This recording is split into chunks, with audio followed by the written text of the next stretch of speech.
Hello again. So today I thought I would talk a bit about how we use effort, energy within meditation. And of course, it partly depends on our personality and what sort of thoughts and emotions that we have got going on. So, yeah, the word self discipline isn't a very popular one today. We like to be very organic and see what arises. And I think that's a fantastic approach to meditation. If if it means that actually we stay with the meditation and that we don't just flop all over the place, if we don't get easily distracted, if we don't get dull, and so on.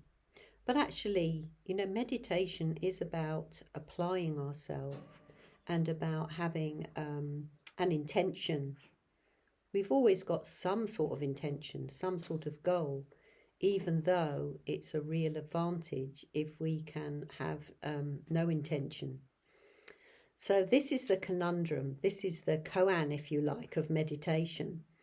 It's like, yeah, ideally, we've got no expectation and we're completely open.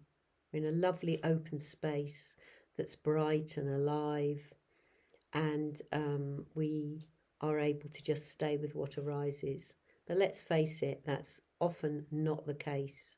That often means entering more a space where we're not able to concentrate, we're not able to focus, and we easily get distracted and we get carried away with all the stories in our mind. So, yes, personality comes into this because we're all very different. Some of us are self-disciplined and some of us have no self-discipline or very little. So it really does depend. But it's a good idea to remind ourselves of those four right efforts, that teaching of the Buddha that's usually applied mostly to meditation, but of course applies to our whole life. So just a quick reminder of those four, what are called the four right efforts or the four exertions. And they are preventing unskillful mental states that have not yet arisen, and eradicating those negative mental states that are already in our awareness. And then cultivating or developing positive states of mind that have not yet arisen, and perpetuating, if you like, those that have already arisen. So that can sound a bit like hard work, and sometimes maybe we need to put a bit of work into meditation. So thoughts arise in our awareness, of course they do. Words arise, pictures arise, and I think often we're trying to understand our past, our conditioning, our mental states in meditation. But I think I said yesterday that, there's no end, there's no limit to plumbing the depths of our conditioning, of our moods, and so on. So when we come to meditate, we're wanting to be present. And what does that mean? It means being here now, being here right now with our immediate experience.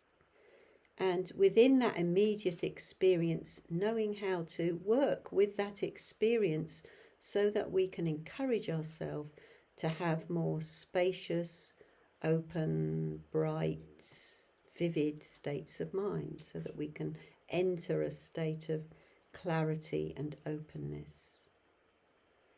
So that is what we're wanting. So how does that come about? How do we encourage that? So those four right efforts, four exertions, are pointing us to what we can do. So obviously the first thing is that we need to notice what is in our mind. How is our emotional state at the moment, and what sort of thoughts are going through our mind? Are they fairly quiet? Are we able to let them go easily? Or are they very enticing? And that partly depends what's going on in our life right now. For example, if we've just fallen in love, if we've just started a new relationship, it's very difficult to put that aside when we meditate. We're very much into our senses, into fantasizing perhaps about the person that we're in love with. So it does become, more difficult. If we've got a very busy life with lots going on that we're afraid of forgetting, then that too can be a big distraction in meditation. And one thing that I used to do, I haven't done it for a long time, but is to have some paper and pen next to you when you meditate. And if you reach a point where you think, oh, I can't afford to forget this, and therefore it becomes preoccupying in the meditation, well, just stop, open your eyes, write it down.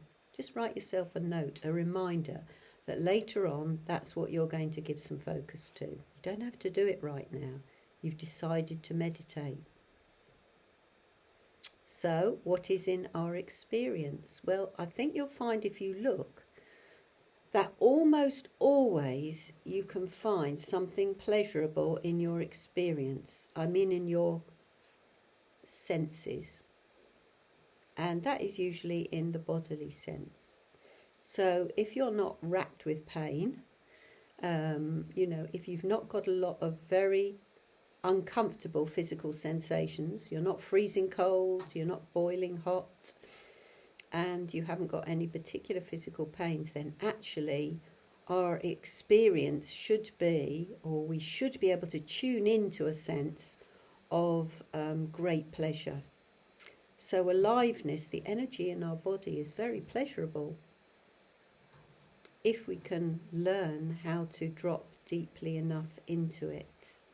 So that is in the sensations. Actually, sensations are very mysterious. So unless there's a particular sensation that's unpleasant, and maybe there's not even a sensation that's particularly pleasant on first looking, if we can tune into the vibration, the direct vibration of energy, that is a very joyful, alive experience. It's very vivid, and vivid and aliveness is usually pleasurable. Vivid and aliveness, as I say, unless there's something unpleasant going on. So if we can notice what in our experience, so let's say it's not physical, let's just say it's a feeling of contentment, of safety, of joy, of excitement. It could be all sorts of things. You just notice, bringing our attention to noticing what's already there in our experience. Now, if it's something that's not very pleasurable, let's say we've got some issues in our life that are very preoccupying. Well, maybe we have to decide to put those aside for the moment. We're not going to solve them all now in meditation. We can make a decision that, all right, this thing is so preoccupying that we're not going to meditate at the moment. That's different. But if we want to meditate, then, all those problems, all those things to think about, they'll still be there after we've meditated. So can we make a decision right now that we're going to kind of just gently put them down, let them rest while we rest in a bigger space of awareness. So I think that's enough to think about for today, and I'll see you next time. Bye-bye.